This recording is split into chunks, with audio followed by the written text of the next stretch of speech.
My name is Grace. I'm 63 years old. A few years ago, I lost my husband and now I'm living on my pension. However, it's not a lonely existence. I've been a part of a choir for years and I have many friends, so my life is rather lively. After caring for my husband during his lengthy illness, people tell me I seem to have found a new lease on life now that I'm no longer burdened with that responsibility. I loved my husband dearly and I would have preferred to have him by my side forever. So there are days when I'm struck by a profound sense of loss.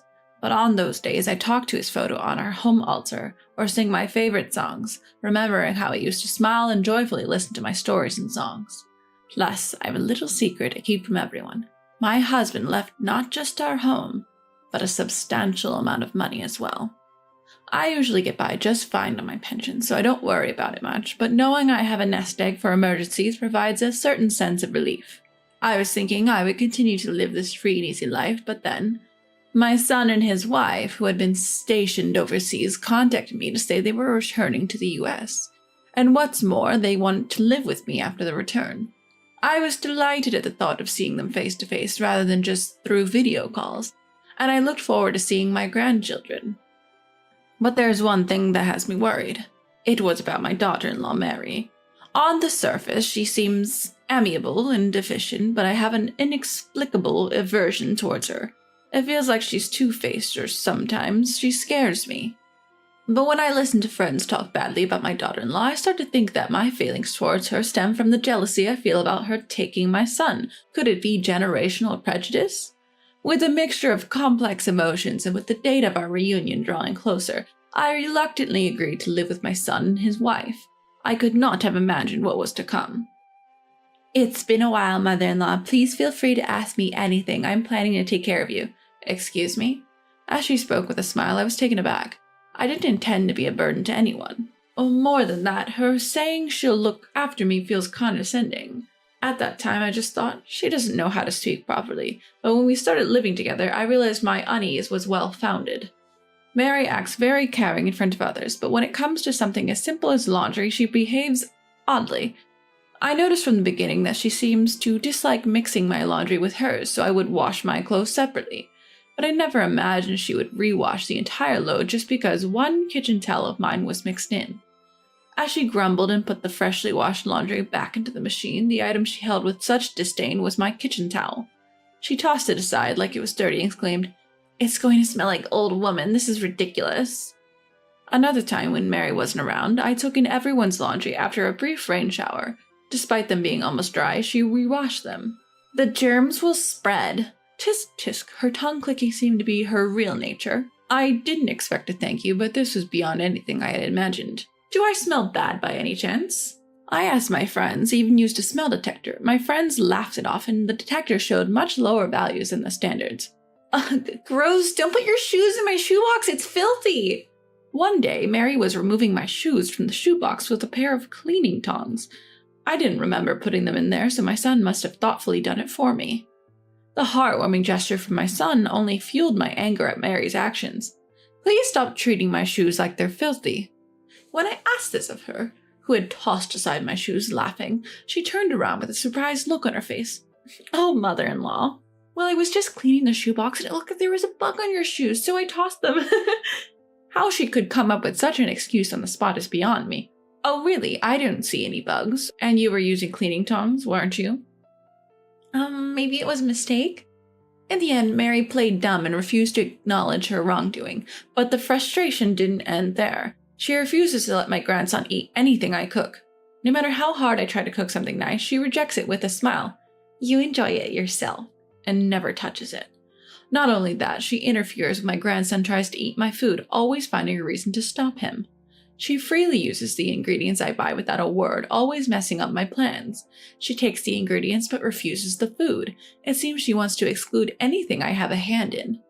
In the end, the only person who enjoys my cooking is my gentle son. I'm sure he would listen if I talked to him about these issues and asked Mary to be more considerate. He's very much like his father, and I can rely on him. But I feel guilty bothering my son who works hard from early morning till late at night with such issues. I'd rather he relaxes when he gets home than be bothered by such things. For now, it seems that Mary has no intention of interfering with my son eating my cooking. Even if it's just my son, if he's happy to eat my cooking, I have to tell myself that's good enough. But don't you dare eat anything your grandmother has made. Hidden from me, Mary was scolding our grandchild. If you eat that stuff, you'll get sick, remember? Can't you hear me? Don't even think about eating grandmother's germ-ridden meals. I always tell you, don't I? Stop berating the child for such unreasonable reasons. It's cruel. I had reached the end of my patience. I tell my teary-eyed grandchild to go outside and play and turn to confront Mary. You always tell him not to eat my food, don't you? My mother-in-law, did you hear something? Mary casually throws out the question. I heard it loud and clear. Eating my food makes you sick? What do you mean by that stuff? We use the same ingredients from the refrigerator and the same seasonings in the kitchen. It's impossible that it could be harmful. But Mary just giggles. I've been tolerating the old woman's antics till now, but perhaps it's time I threw in the towel. It's heartbreaking how you can't understand how much I'm holding back. Despite trying to keep up appearances till now, it seems she no longer cares about showing her true natures. Mary crosses her arms, sniffs and humps. You're an old woman, nearing the end. You should just stay in your room or something and keep quiet. You're so full of energy, always out and about, cooking even when not asked, so selfish, and hoarding your property like a miser. I thought if we lived together, you'd at least share a little with me, but you're totally clueless. Mary frowns and spews one terrible word after another.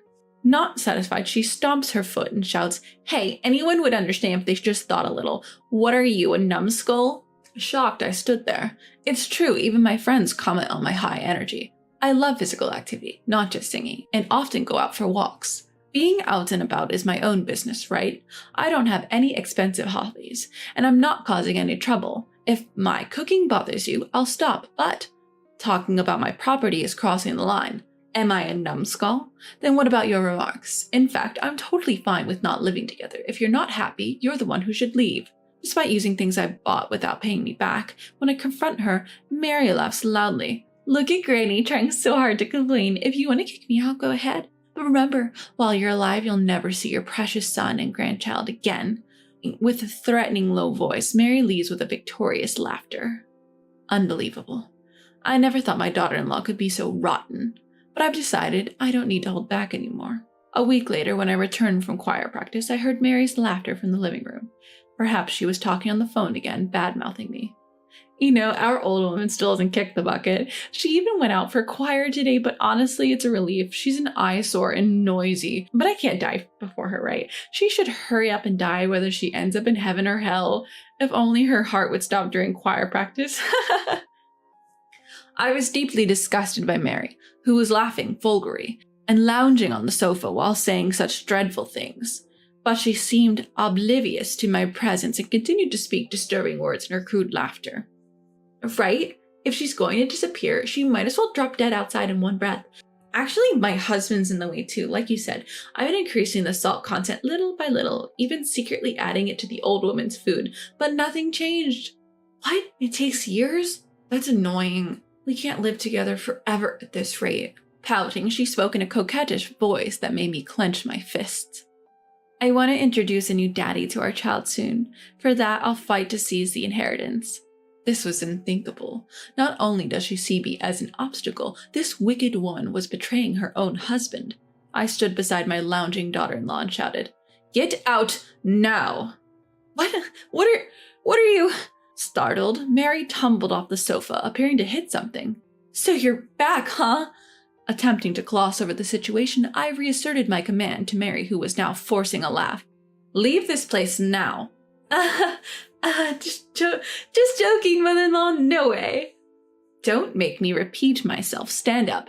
At my command, Mary jumped to her feet. Of course she did. I was, after all, the former leader of a renowned choir group. I'd been holding back, practicing my vocal exercises at the riverbank, during my walks and completely abstaining at home due to living with my son and wife. It wasn't unreasonable for her to be surprised, but I won't lose to anyone when it comes to lung capacity. Attention!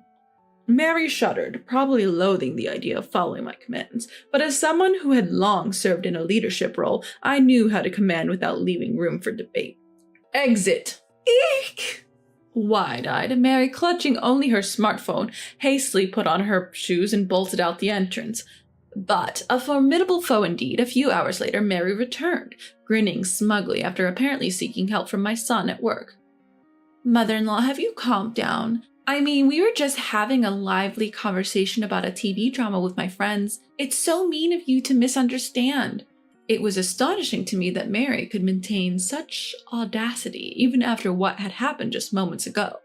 However, I couldn't revoke what I'd already declared. I responded icily, "What do you want? I haven't departed for heaven yet, so it's pointless to come and check." No, mother-in-law, that's terrible, such a joke. No, Mary, I understand your true intentions very well. I had a vague idea, but thank you for spelling it out for me. Even with my old spinning head, I understood perfectly. Then, Mary, frustrated by my cold demeanor, started to say, "I told you it's a misunderstanding." I gave Mary a sweet smile in response. "You mean this, that you shared with my son?" What I revealed was a video of Mary on a call a few hours earlier. The audio was perfectly recorded.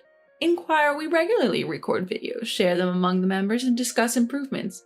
Even beyond the age of 60, such operations are a cinch for me. Mary likely thought an old lady like me couldn't possibly do something like this. Seeing Mary flustered and opening and closing her mouth like a fish, I pounced without mercy. "You moved in with us, not just spreading bad rumors about the house owner, but planning to ostracize me, plus trying to harm my health by oversalting my meals. I knew something was off, but it was your doing, wasn't it?" "What? No, that's shame on you!" I shouted at the top of my lungs for the second time that day. "What?" My son silently handed a divorce paper to Mary, who was now slumped down. My son, usually calm and gentle, becomes silent when he's angry, and that usually indicates an irreversible situation. Before the divorce papers written neatly in his handwriting, Mary began to tremble.